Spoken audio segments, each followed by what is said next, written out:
Okay, so I've been talking with a friend of mine about starting a book club, and we were talking about what sorts of books we should read. And I really would like it to be a classics book club, whether that's philosophy or fiction. So I wanted to ask the cards, why should we read the classics? That's the question. And I'm using the light gray tarot today. Why should we read the classics? Eight of Swords is the first card. Why should we read the classics?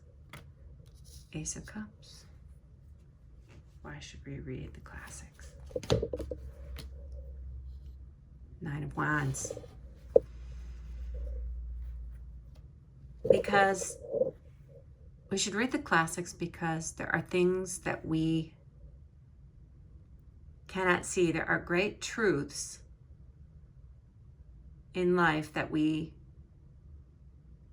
otherwise would not notice in our daily lives. We have our defenses up as we go through life because we have to. We're here to survive. We're here to make our living, to grow our children, to grow our careers, to save for that house, to take that trip. We have goals, and we don't see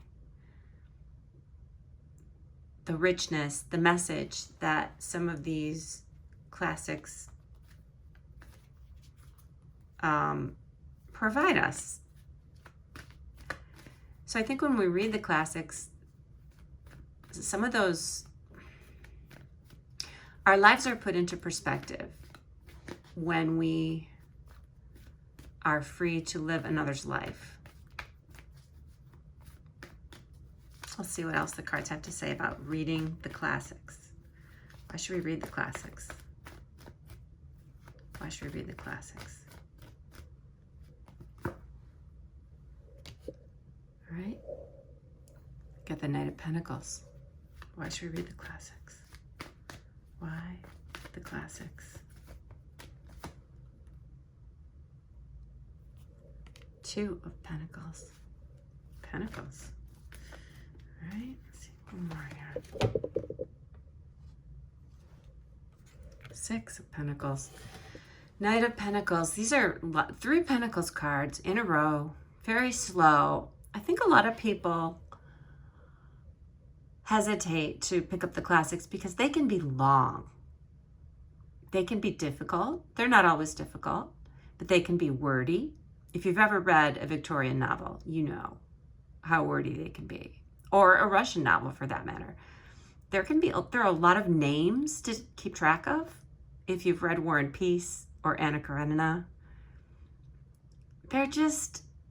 they take a little bit of work. They can be plodding. I think the Knight of Pentacles is plodding. He's on horseback. He's doing it.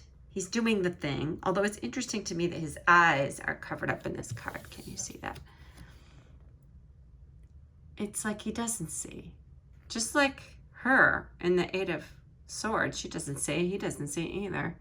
But he's doing it anyway. He didn't really know what he's getting out of it, but he plods forward. I think a lot of people have that experience in school when they're forced to read a classic. They read it because they have to, and they don't really understand why. And here, all right, we've got the Two of Pentacles. I love those eyes on the hands.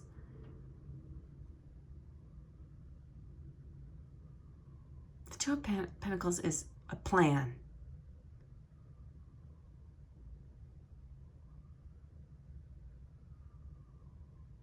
It's when that storyline comes together, comes to fruition in a beautiful message.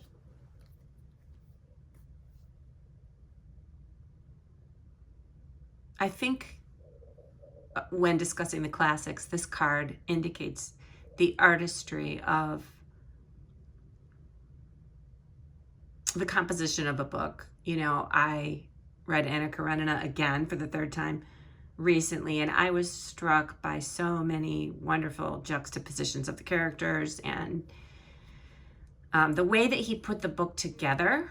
I think there's a lot of meaning you can get from looking at the way that an author composes the book. That can be beautiful and that can teach us a lot about life. And then Six of Pentacles here. Six of Pentacles. Sharing.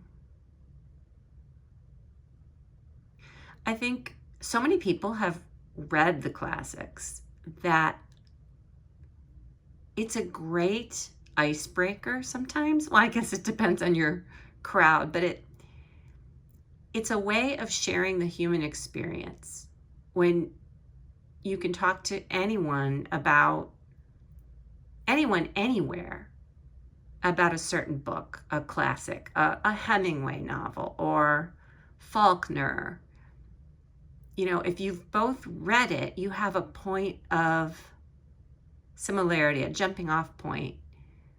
You're sharing part of the human experience as seen through that book. And I think that's something that brings us together as humans. Okay, so I'm going to ask for just a couple more, and then we're going to wrap this thing up. But do we have any advice for reading the classics? What are the advice that the cards want to give? Nine of Swords. Don't sweat it. If you can't get through a book, it's okay.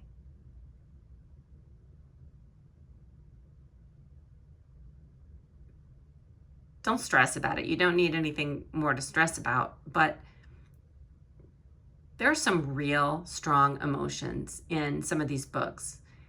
And it's amazing how a couple hundred years is like no time at all. We as humans are the same. We have the same emotions today that we did 200 years ago, 300 years ago. There's agony, there's jealousy, there's elation, there's all kinds of emotions.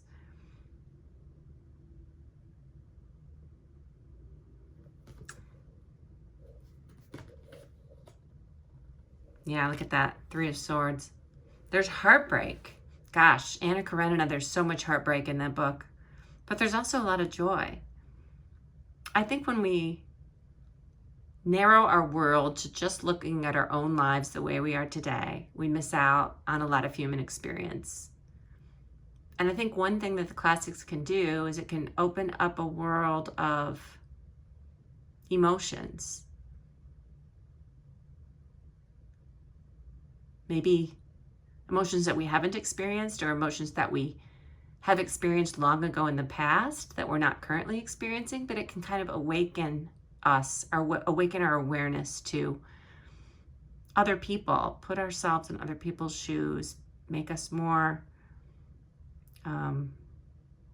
sympathetic and empathetic to another's experience as we live through those experiences in the books.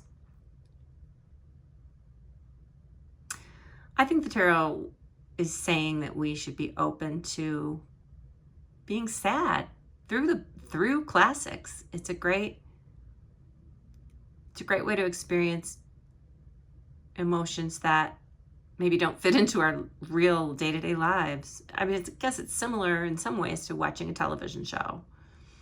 It's a little more work, yes. It's plotting. It's you gotta be the Knight of Pentacles to get through some of these books, but they're worth it. I think they're worth it. Anyway, let me know what you think. Have a great day. Talk to you soon.